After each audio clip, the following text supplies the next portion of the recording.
तगफिरुल्लाह, ये क्या हो गया? या इलाही रहम, कयामत नजदीक आ गई है। जन्नतुल बकी में ये क्या हो गया? दोस्तों, मदीना मुनव्वरा में जब एक शख्स का इंतकाल हुआ तो यही कहा गया कि इसे जन्नतुल बकी में दफनाया जाएगा, क्योंकि यह बड़ा ही नेक और इबादत गुजार शख्स था। 5 वक्त का नमाजी था, हाफिज कुरान था, मस्जिद में अजान भी दिया करता था। यह अपनी जवानी में बड़ा ही नेक था। आज तक इसने कभी किसी को नजर उठाकर नहीं देखा था। न सिर्फ बाहर बल्कि घरेलू मामलात में भी बहुत अच्छा था। यूं एन जवानी में उसका वफात पा जाना लोगों को शदीद दुख में मुब्तला कर गया था। हर कोई उसके घर वालों को सब्र जमील अता करने की दुआ कर रहा था। वो मदीना मुनव्वरा में अमीर तरीन लोगों में से एक शेख की इकलौती औलाद था। सबका लाडला भी बहुत था।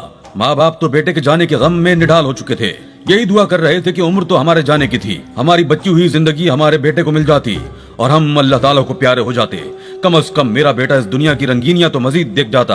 अभी उसके जाने का मौसम तो हरगिज न आया था, मगर शायद यही उस लड़के की किस्मत में लिखा था जो वो बिन ब्याहे ही इस दुनिया से चला गया। जब दफनाने की बात आई तो उसे जन्नतुल बकी में दफनाया जाने लगा। फैसला किया गया, गोरखन को पहले इत्तला कर दी गई कि जन्नतुल बकी में एक कब्र की खुदाई शुरू कर दी जाए। वहां पर एक नौजवान को दफनाना है। गोरखन हुक्म की तामील करते हुए जन्नतुल बकी में कब्र खोदने लगे। एक मर्तबा जब कब्र को खोदा गया तो एक बड़ा पत्थर पहले ही वहां पर नमूदार हो चुका था, जिसकी वजह से वहां पर कब्र बनाना नामुमकिन सी बात थी। इसलिए जमीन को बंद कर दिया गया और फिर दूसरे मकाम पर कब्र की खुदाई शुरू कर दी गई। खुदाई हुए कुछ देर ही हुई थी कि अचानक मिट्टी अंदर को धंसने लगी। ऐसा लग रहा था जैसे जमीन का वो हिस्सा नीचे से खाली हो, या फिर पुराने वक्तों में वहां पर कोई कुआं था जिसकी गहराई की वजह से जमीन का वो हिस्सा नीचे की जानिब धंसता चला जा रहा है। फौरन मिट्टी डालकर उसको भी बंद कर दिया गया, क्योंकि अगर वहां पर मैयत को दफनाया जाता तो यकीनन मैयत जमीन में धंस जाती। इन 2 कब्रों को बंद करने के बाद तीसरी मर्तबा फिर कब्र खोदी गई, मगर इस मर्तबा भी कब्र की खुदाई के दौरान अचानक जमीन से बहुत ज्यादा कीड़े मकोड़े निकल कर बाहर आने लगे। वो कीड़े इस कदर अजीब शक्लो सूरत के थे कि देख कर लगता कि वो जहरीले होंगे। एक गोरकन के हाथ पर वो कीड़ा काट भी चुका था। कीड़े का काटना था कि हाथ बिल्कुल नीला पड़ने लगा। वो गोरकन तो फौरन अस्पताल पहुंचा था, जबकि दूसरे गोरकन ने कब्र की खुदाई के लिए एक और शख्स को बुलवा लिया ताकि कब्र का काम जल्द अज जल्द पूरा हो सके। जैसे तैसे करके चौथी मर्तबा कब्र को खोद दिया गया। वहीं जब उस नौजवान शख्स की मैयत को उठाया जाने लगा तो मैयत हद से ज्यादा ही भारी थी। ताबूत तो जैसे उठाया ही नहीं जा रहा था। कई लोगों के तो पसीने छूट चुके थे। हर एक की जबान पर कलमा शहादत था। सब ने बड़ी हिम्मत जमा करके एक साथ मैयत को उठाया। फिर भी उनके चेहरों से वाज़ेह था कि मैयत कुछ ज्यादा ही भारी हो चुकी है।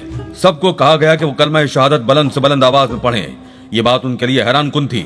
जिस नौजवान के बारे में कहा जा रहा था कि ये नौजवान बड़ा ही नेक था, इसने आज तक कोई गुनाह नहीं किया था, हर एक के साथ नेकी ही की थी, गरीबों की मदद की थी, फिर इसकी मैयत इस कदर भारी क्यों हो चुकी है?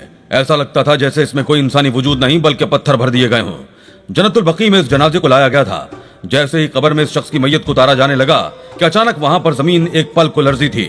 जमीन का लरजना था कि एक पल को लोग रुक गए। हर कोई इस्तिग़फ़ार और अल्लाह अकबर की सदा बुलंद करने लगा। कहने लगा कि रुको, ज़लज़ला आ रहा है, फिलहाल मैयत को दफनाना रोक दो। 10 मिनट तक इंतजार किया गया। जब लगा कि अब जमीन वापस अपनी हालत में आ चुकी है तो दोबारा उस जनाजे को जैसे ही जमीन में उतारा गया और उस शख्स के लवाहिकीन कब्र से बाहर निकलकर खड़े हुए कि अचानक कब्र की मिट्टी एक जानिब से सिसकने लगी। ऐसा लग रहा था जैसे मिट्टी अंदर को धंसती चली जा रही हो। ये देखकर उस शख्स के रिश्तेदार गोरकन को घूर कर देखने लगे। कहने लगे कि ये कैसी कब्र की खुदाई की है, कब्र को अंदर से पक्का क्यों नहीं किया? देखो, मिट्टी अभी भी एक तरफ से निकलकर मैयत के कफन को मैला कर रही है। अभी वो यही बातें कर रहे थे कि अचानक एक बहुत बड़ा सांप कब्र की एक जानिब से निकलकर बाहर आ गया। वो सांप बहुत मोटा और लंबा था। इतने मोटे और लंबे सांप को देखकर हर कोई खौफजदा हो चुका था। उस शख्स के रिश्तेदार गोरकन को इशारा करने लगे कि फौरन मैयत को कब्र से बाहर निकाला जाए। ये सांप कहां से निकल आया है? दोस्तों, गोरकन भी घबरा चुके थे। उन्होंने तो हाथ खड़े कर दिए कि हमें अपनी जान प्यारी है, इतना बड़ा सांप है, जहरीला है, न जाने ये कहां से निकल आया है। अगर हम मजीद आगे गए तो हमारी जानों को खतरा हो सकता है। हर कोई सरगोशी कर रहा था और वो सांप देखते ही देखते इस मैयत को अपनी लपेट में ले चुका था। सिर्फ इतना ही नहीं, उसने एक पल में उस शख्स को मुकम्मल जकड़कर कब्र से बाहर फेंक दिया। कफन के बंद खुल चुके थे। वो शख्स बाहर गिर चुका था। हर कोई दूर हटकर खड़ा था। फौरन सिक्योरिटी इंचार्ज को बुलवाया गया, जिनके पास फायर गन्स भी मौजूद थी। फायर करके उस सांप को भगाने की कोशिश की जा रही थी। उस लड़के के रिश्तेदार तो कब के वहां से भाग चुके थे। हर एक को अपनी जान की फिक्र थी। वो सांप कितनी गोलियां लगने के बावजूद यूं ही रेंगता हुआ उस मैयत की जानिब आ रहा था। पहले तो इसे सिर्फ एक इत्तेफाक ही समझा गया, क्योंकि हर कोई इस शख्स को बड़ा ही नेक और दीनदार समझ रहा था। मगर धीरे धीरे लोगों के जहन में ये बात आ चुकी थी कि हो ना हो इस शख्स ने यकीनन कोई ना कोई ऐसा गुनाह तो जरूर किया है जिसकी वजह से इस पर अल्लाह ताला की तरफ से ये अजाब नाजिल हुआ है। पहले तो 4 मरतबा कब्र खोदी गई। मैयत कब्र में उतारी गई तो एक बहुत बड़ा सांप कब्र से निकलकर उसे बाहर फेंक चुका था। اور اب جب اس سانپ کو گولیاں ماری جا رہی تھی تو اسے گولی بھی نہیں لگ رہی تھی۔ یہ سانپ تو آج تک صرف باہر ممالک میں ہی پایا جاتا تھا۔ یہ سمجھ میں نہیں آ رہا تھا کہ اتنا خوفناک سانپ جنت البقیع میں آیا کیسے تھا۔ لوگوں کے تو ہوش و حواس گم ہو چکے تھے۔ اس سانپ کو جتنا بھی ڈرانے کی کوشش کی جا رہی تھی، مگر وہ اپنا منہ کھولے اس میت کے پاس آیا اور اگلے ہی پل اپنا منہ کھول کر پیروں کی جانب سے اسے اپنے منہ میں نگلنے لگا۔ یہ منظر اتنا ہولناک تھا کہ کمزور سے کمزور دل انسان وہاں پر بے ہوش ہونے لگے تھے۔ کتنے ہی لوگ تو اپنے ہوش کھو بیٹھے تھے، بھاگ کر چلاتے ہوئے وہاں سے دوڑ لگا چکے تھے، مگر ابھی بھی کئی لوگ وہاں پر موجود ہولناک منظر کو دیکھ رہے تھے۔ جب اس میت کو سانپ نگلتا ہی چلا جا رہا تھا، کچھ ہی دیر بعد وہ شخص مکمل طور پر اس سانپ کے منہ میں تھا۔ سانپ بہت زیادہ پھول چکا تھا۔ پھر وہ سانپ رینگتا ہوا جنت البقیع کی حدود سے باہر گیا اور بہت دور جہاں پر بڑے بڑے تھیلوں میں کچرا رکھا گیا تھا تاکہ اسے مسجد نبوی صلی اللہ علیہ وآلہ وسلم کی حدود سے باہر پھینکا جائے، اس شخص کو وہاں پھینک دیا۔ ساری ملما کاری دھری کی دھری رہ گئی تھی۔ وہ لوگ جو اسے نیک اور 5 وقتہ نمازی سمجھ رہے تھے، حافظ قرآن سمجھ رہے تھے، اس شخص کی تو یہ حقیقت تھی کہ اسے کچرے پر ایک سانپ نے پھینک دیا تھا۔ اس شخص کو وہاں اگلنے کے بعد وہ سانپ کتنی ہی دیر وہاں پر موجود رہا، پھن پھیلا کر بیٹھا رہا۔ کچرے کی ایک جانب آگ بھی لگائی گئی تھی۔ دیکھتے ہی دیکھتے وہ آگ اس شخص تک پہنچی اور پھر جلد ہی کفن کو بھی آگ لگ چکی تھی۔ وہ شخص دیکھتے ہی دیکھتے کچرے پر پڑا ہوا جل رہا تھا۔ جلنے کی بدبو آس پاس پھیل رہی تھی اور وہ سانپ وہاں سے واپس پلٹ گیا تھا۔ وہ کہاں گیا، کہاں سے آیا تھا، کوئی نہیں جانتا تھا۔ وہ شخص جل کر راکھ ہو چکا تھا۔ یہ بات تو ایک راز ہی رہ گئی کہ آخر اس کے ساتھ ایسا کیا ہوا۔ ایک گروہ ایسا تھا جو اس شخص کی نیک نامی کو مشہور کر رہا تھا، جبکہ وہیں ایک گروہ ایسا بھی تھا جو شخص کو گنہگار کہہ رہا تھا کہ یقیناً اس نے کوئی ایسا گناہ کیا تھا جو اللہ تعالیٰ نے اسے یہ سزا دی۔ دوستو، یہ راز زیادہ دیر تک راز نہیں رہ سکا۔ کچھ ہی عرصے بعد جو بات منظر عام پر آئی، اس نے کئی لوگوں کی آنکھیں کھول کر رکھ دی۔ یہ بات منظر عام پر ایک خاتون لائی تھی جو کہ اپنا ذہنی توازن بھی کچھ کھو چکی تھی۔ کہنے لگی کہ میں اس گھر میں ملازمہ تھی، یہاں پر کام کاج کیا کرتی تھی، ہم تو نسل در نسل ان کے یہاں ملازمت کر رہے تھے۔ میری 10 سالہ بیٹی تھی جس کو میں اپنے ساتھ یہاں پر کام کرنے کے لیے لایا کرتی تھی۔